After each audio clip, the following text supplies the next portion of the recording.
In this video, we're going to teach you how to play spin at an extremely high level. We will be covering every aspect, starting with defensive play and finishing with everyone's favorite, power hitting. Make sure to watch to the end of this video. Not only will this help us a bunch with everyone's favorite YouTube algorithm, but it will help you master playing spin bowling, or at least get a little bit better. We are going to start off with the basics of defending against spin. When we defend against spin bowling, we're going to look to go far forward and smother the ball as it bounces. This is basically playing the ball before it has spun. Alternatively, go far back, use the depth of your crease and play the ball off with a back foot. This is also known as playing the ball after it has spun. There are a couple of key things we need to make sure that we do when we defend against spin. First, you need to get in line with the bounce of the ball and then look to adjust with your hands to the spin. This just helps us prevent gaps between our defensive structures. The next thing is to always make sure that you've got your hands in front of your pads when you look to defend. This builds on our previous point of adjusting to the spin. If your hands are stuck behind your pad or in line with your pads, you won't have any room for adjustment and you could go out LBW, bowled or court bat pad. Now that we've got our boring defense out of the way, we can move on to what all batters want to do, and that is score runs. For this section, we'll be looking at our strike rotation options against all spin in general. First, let's look at balls that turn into you. This would be a off spinner or a left arm Chinaman for right-handed batters, and for left-handed batters this would be a leg spinner or a left arm orthodox.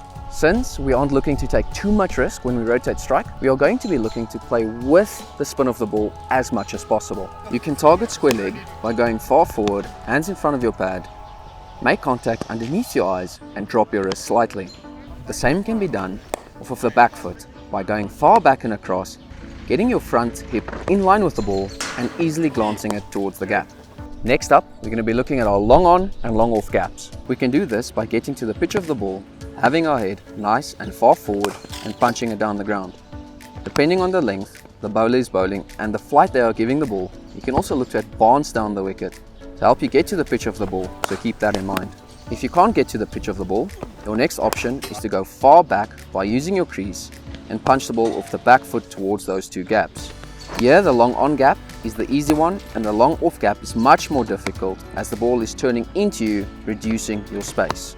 If you enjoyed the video thus far, please leave us a like, we really would appreciate it. Next up, let's look at balls turning away from us. For right-handers, this would be a leg spin or left arm orthodox bowler, and for left-handed batters, this would be your standard Chinaman or right arm off break bowler. Our first option will be looking to play the ball towards the sweeper gap. If the ball is short, you can look to rock back, give yourself some space and hit the ball towards that sweeper gap by playing a cut shot or a back foot punch. If the ball is full enough, you can look to get far forward and play an inside out drive or a square drive to get the ball towards that area.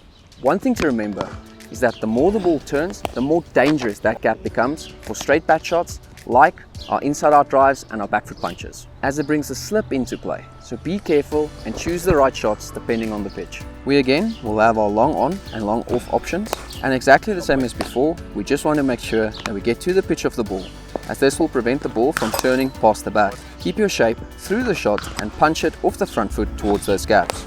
If the ball is shorter, look to use the depth of your crease and back foot punch it towards those gaps. Please be careful here, as the longer gap becomes extremely risky if the pitch has massive turn.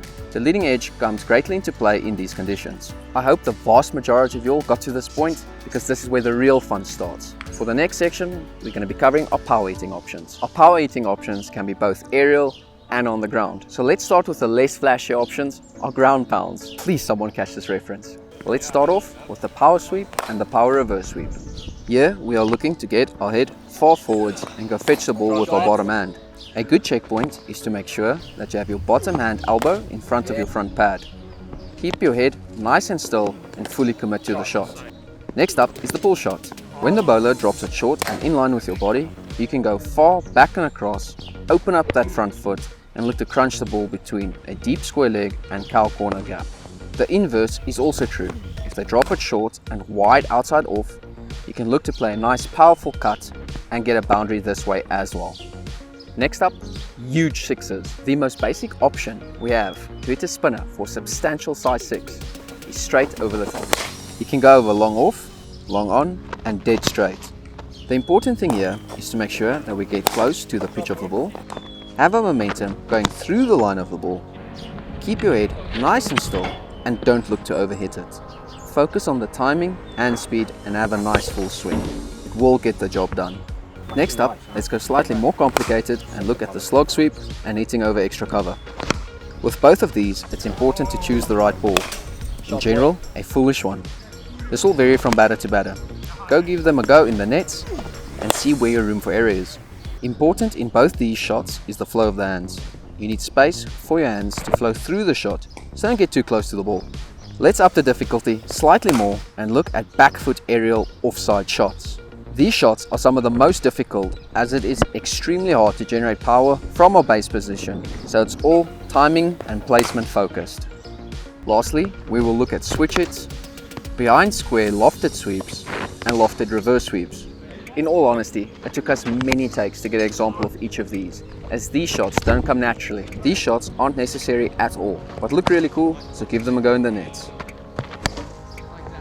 Thank you for watching this video. These videos take hours to make, so please consider leaving us a like and becoming a member of this channel. Talking about members, we'd like to thank the following members for their support and helping us make these videos possible.